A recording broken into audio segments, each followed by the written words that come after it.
kina mshindo mwanangu. Kweli mwanangu, yani tufanye kitu ambacho kinaeleweka. Amini. Sio tunafanya kitu ili mradi tu. Sana usifeli maana kuja mtu hapo anaanza kudevela itakuwa soko. Akitokea choko si maneno. Baridi mwanangu. Unasikia? Sema kuna mshamba. Acha mapepe mdogo wangu. Raundi kuna boy anakuja mwanangu, tuliza mapepe sasa mwanangu. Umeshaelewa? Akitokea choko si maneno mdogo. Lazima wewe ndo kina mshindo mwanangu. Nishampenda mtu mpaka nikamchora tatu.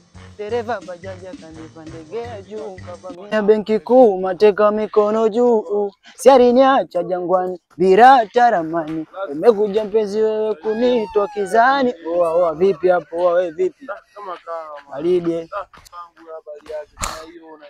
Oa boy vipi? Mimi naonekana kama mtu wa kutoa msaada au? Hamna brother. Tusaidie tu brother. Afue bigi vipi mwanangu? Unajua unaweza kufanya kazi kabisa na huu mwili huu kumsaidia ndugu yako hapo ukale kuomba hela hapa. Kufanya kazi. Mimi na station studio mpaka sasa hivi producer kanisubiria Sinza. Kwa maana anaona kama nichelewesha napotezea muda boy.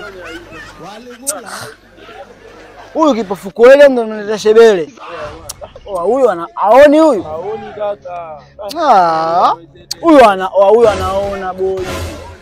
Mbona kama hivyo? Tusaidie tu mwanangu. Sema baridi hapo wenyewe. Sema unajua nini boy?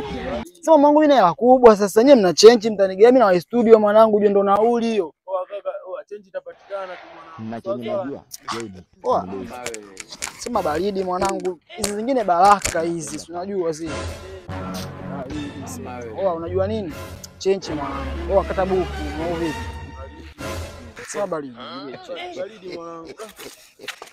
Wasikia? Sikiliza kaka. Wewe sikia mwanangu. Nisikilize kaka, nisikilize. Hebu kausha kwanza, sikiliza.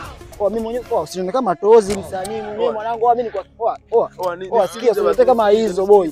Umeniambia mwenzao kipofu na sasa napotea kama upepo kama usielewi. Wasikia?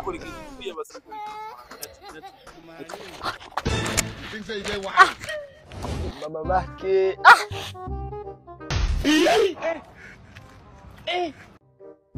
Na mjanja kaibiwa wala hamna mtu aliyeniona kwanza hapo. Wa mjini shule kweli.